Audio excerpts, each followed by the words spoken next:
Thank you, Mr. Price. The Right Honourable Member of Parliament, Mr. Farage, is recognised.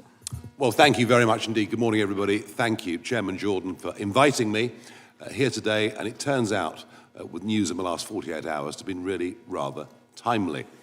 I'm delighted to reacquaint with the charming Mr. Raskin. It was delightful testimony you gave me earlier on with your speech. But hey, that's fine. You can say what you like. I don't care.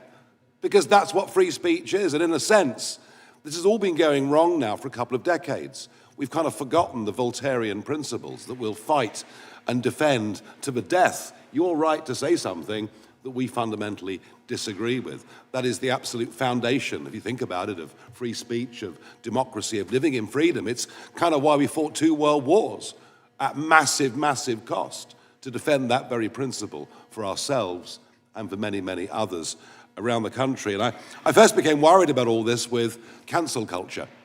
You know, the idea that we can't have this speaker go to a university because some people might be offended by what he or she have to say.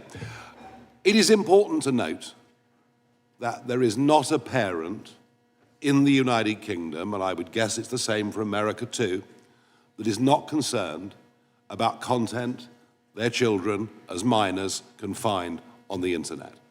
Not a single parent that is not concerned about this. But at the moment, we're not finding the right solutions. I do myself begin to think that hardware might be one of the solutions.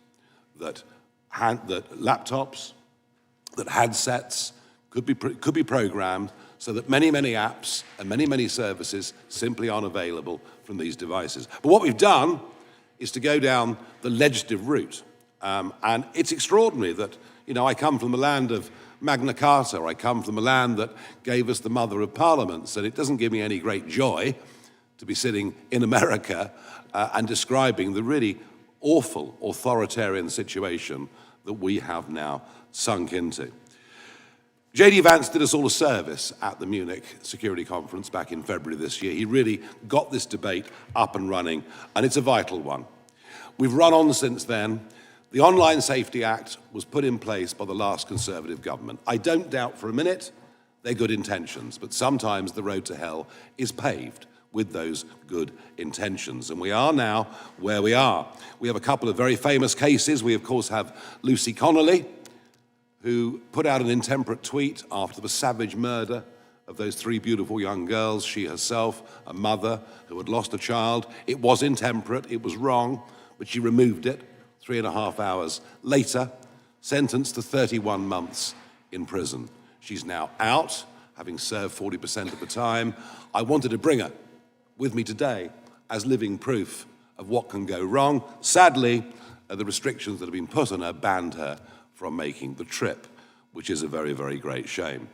And we, of course, have the extraordinary events that we understood yesterday of Graham Linehan, the comedic writer, and he put out some tweets months ago when he was in Arizona, and months later he arrives at Heathrow Airport to be met by 5 armed police. Armed police, not a big deal in the USA, a very big deal in the United Kingdom. 5 of them. And he was arrested and taken away for questioning. He's not even a British citizen. He's an Irish citizen.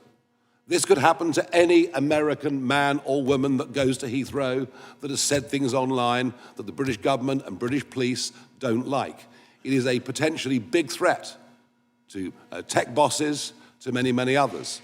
This legislation we've got will damage trade between our countries, threaten free speech across the West because of the knock-on rollout effects of this legislation from us or from the European Union. So I've come today as well to be a klaxon, to say to you, don't allow, piece by piece, this to happen here in America. And you would be doing us and yourselves and all freedom-loving people a favor if your politicians and your businesses said to the British government, you've simply got this wrong.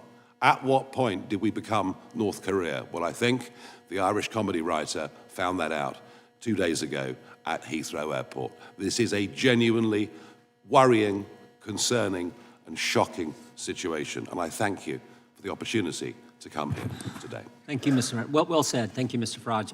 Professor Kay, you're recognized for 5 minutes.